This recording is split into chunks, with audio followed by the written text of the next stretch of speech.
नमस्कार, दीप्स किचन मराठीमध्ये मी दीपाली आपलं मनापासून स्वागत करते। चला तर मग आजच्या आपल्या रेसिपीला सुरुवात करूया। मी तुम्हाला गावरान पद्धतीचा मटन रस्सा कसा करायचा ते दाखवणार आहे। तर त्यासाठी आपल्याला काय साहित्य लागणार आहे ते आपण पाहणार आहोत। मटन रस्सा करण्यासाठी मी इथे 750 ग्रॅम मटन घेतलेला आहे। मटन स्वच्छ धुवून घेतले। एक मोठा कांदा बारीक कट करून घेतलेला आहे। 2 तमालपत्र, 1 चमचा हळद आणि खडे मीठ घेतलेला आहे। तुम्ही बारीक मीठ सुद्धा वापरू शकता। सगळ्यात आधी आपण मटण शिजायला ठेवूया, त्यानंतर मी वाटण्यासाठी काय साहित्य लागणार आहे ते तुम्हाला दाखवते। आता आपण मटणाला हळद आणि मीठ लावून घेऊयात। 1 चमचा हळद घेतली, अर्धा चमचा मी आता घालणार आहे आणि राहिलेला अर्धा चमचा आपण वाटण्यासाठी वापरूया। मीठ घातलंय आणि आता हे सगळं व्यवस्थित मटणाला लावून घेऊयात। मी मटणाला हळद मीठ लावून घेतलेलं आहे। आता आपण मटण शिजायला ठेवूया। मी गॅसवर पातेलं ठेवलंय, त्यामध्ये मोठा चमचा तेल घातलंय। तेल गरम झाले, तेलात मी तमालपत्र टाकते। त्यातच आपल्याला कांदा टाकायचा आहे आणि कांदा मी 2 मिनिटं परतून घेणार आहे। आपल्याला जास्त कांदा लाल नाही करायचा, थोडा ट्रान्सपरंट होईपर्यंत परतून घ्यायचा आहे। कांदा मी 2 मिनिटं परतून घेतलेला आहे। आता आपल्याला ह्यामध्ये हळद मीठ लावलेलं मटण घालायचे। आता मटण आपल्याला तेलावरती चांगलं 4 ते 5 मिनिटं परतून घ्यायचे। सुरुवातीला जर 4 ते 5 मिनिटं आपण मटण असं तेलावरती परतून घेतलं तर मटणाचा कच्चा वास निघून जातो आणि मटण खायला सुद्धा खूप टेस्टी लागतं। म्हणून हे मटण चांगलं 4 ते 5 मिनिटं तेलावरती परतून घ्यायचे। मटण परतताना गॅसची फ्लेम आपल्याला हायवर ठेवायची आहे।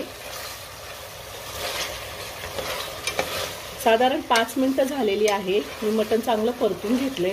आता आपल्याला त्या पातेल्यावरती झाकण ठेवायचे आणि झाकणामध्ये पाणी ठेवायचे।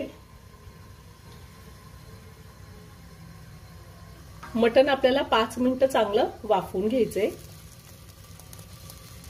5 मिनिटं झालेली आहे। ताटावरचं पाणी पण चांगलं गरम झालंय। आता मी ताट काढते।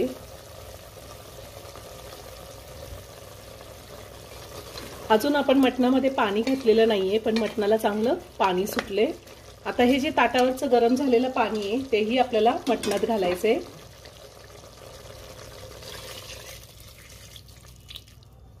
पुन्हा सगळं व्यवस्थित मिक्स करून घेते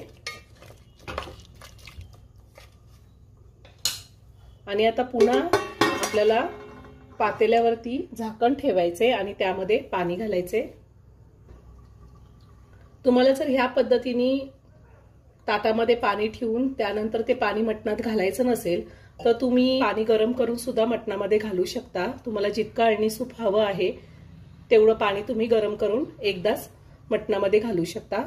आता मटण मी ह्याच पद्धतीने शिजवून घेणार आहे। वाटण्यासाठी काय साहित्य लागणार आहे ते आता आपण पाहूया। मी इथे 1 वाटी वाळलेलं खोबरं गॅसवरती भाजून घेतलेलं आहे। तुम्ही थोड्याशा तेलावरती परतून सुद्धा घेऊ शकता। 3 मोठे कांदे मी गॅसवरती भाजून घेतलेले आहेत। थोडं दगडफूल लागणार आहे आपल्याला।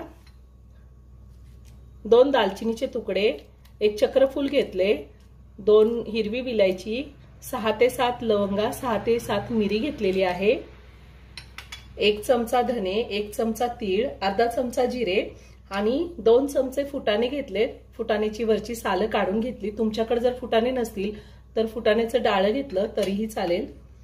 25-26 लसणाच्या पाकळ्या घेतलेल्या आहेत, 1 इंच आलं, मुठभर कोथिंबीर घेतलीये, अर्धा चमचा हळद, ह्यातली अर्धा चमचा आपण मटण शिजवताना वापरलेली आहे आणि अर्धा चमचा मी मसाल्यासाठी ठेवलीये।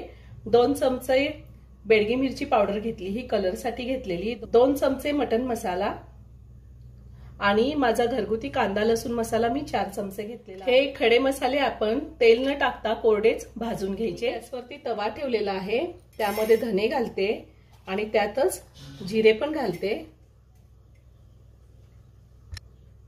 धने जिरे मी 1 मिनिटभर असं कोरडच भाजून घेणार आहे। धने जिरे मी 1 मिनिट चांगले भाजून घेतलेले, त्यातच लवंग, मिरी, दालचिनी आणि विलायची, चक्रफूल घातलेले आणि दगडफूल सुद्धा घातले।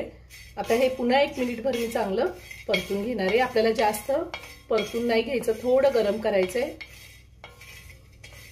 त्यातच मी तीळ घालते आणि तीळ सुद्धा मी चांगले भाजून घेणार आहे। तीळ भाजून झालेले, छान तडतड आवाज येतोय। आता मी हे सगळं काढून घेते। आता ह्याच तव्यामध्ये मी 1 चमचाभर तेल घालते आणि जो कांदा आपण भाजून घेतलेला आहे तो कांदा आपल्याला थोडासा तेलावरती पुन्हा परतून घ्यायचा आहे। कांदा मी 2 मिनिटं परतून घेणार आहे तेलावरती। 2 मिनिटं कांदा मी परतून घेतलेला आहे। आता मी कांदा काढून घेते। खडे मसाले आणि कांदा थंड झालेला आहे। आता आपण वाटण करून घेऊया।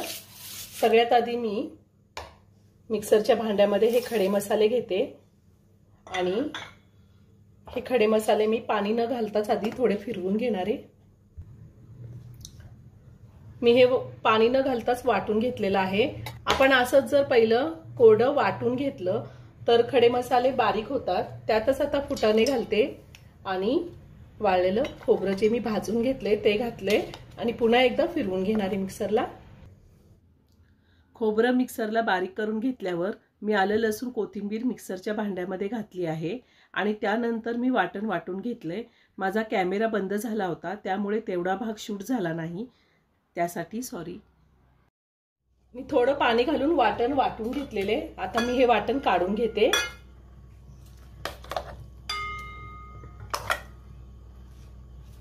आता आपल्याला ह्याच मिक्सरच्या भांड्यामध्ये कांदा सुद्धा बारीक करून घ्यायचा आहे।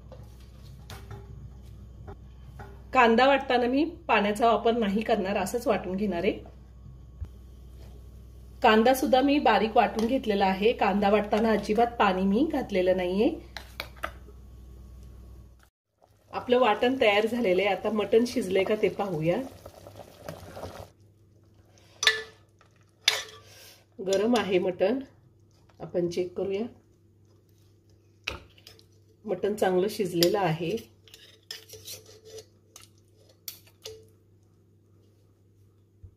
आता आपण वाटण परतून घेऊया। मी गॅसवर कढई ठेवली, त्यामध्ये मोठे 2 चमचे तेल घातले। तेल थोडं गरम झाले, त्यात आपण हळद घालूया। जास्त तेल गरम करायचं नाही। बेडगी मिरची पावडर, मटण मसाला आणि माझा घरगुती कांदा लसूण मसाला। आता हे सगळं आपण मिक्स करून घेऊया आणि आता ह्यामध्ये आपण जे वाटण तयार करून घेतलं होतं ते घालायचे आणि वाटण सुद्धा चांगलं तेल सुटेपर्यंत आपल्याला परतून घ्यायचंय। वाटण मी चांगलं तेल सुटेपर्यंत परतून घेणार आहे। मसाल्याला चांगलं तेल सुटलेलं आहे। मसाला एकदम छान परतून घेतलाय मी तेलावरती। आता आपल्याला ह्यामध्ये शिजवलेलं मटण घालायचंय।